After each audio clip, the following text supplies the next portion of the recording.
This is a repair of some vintage record players. There's a RCA vintage record player and other brand name as well.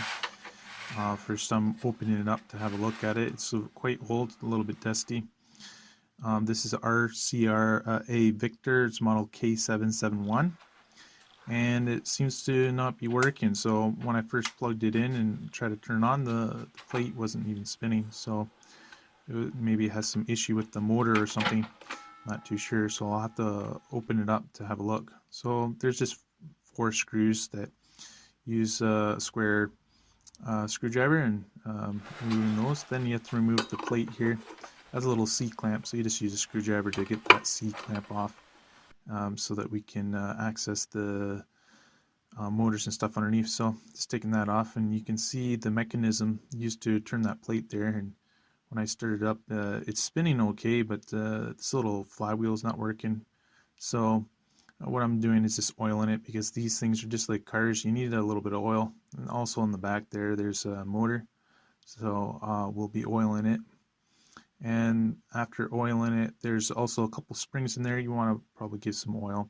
Anything that's going to be moving, just put a little bit of, use WD-40, or I'm just using some sewing machine oil. And then after I got it all oiled up, you can see that it's spinning really nicely there.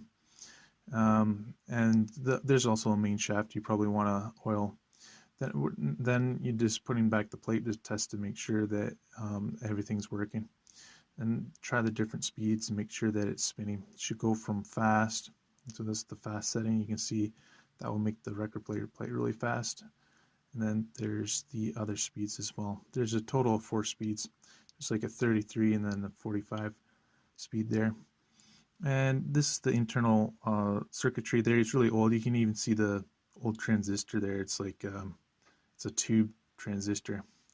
Putting everything back together, putting the C-clamp on, and putting in the screws and firing it up, and it works like a charm. There you go. You can see it spinning. And basically you just want to leave it on 33 speed there. Should be fine. Okay, thanks for watching. Please like the video and subscribe.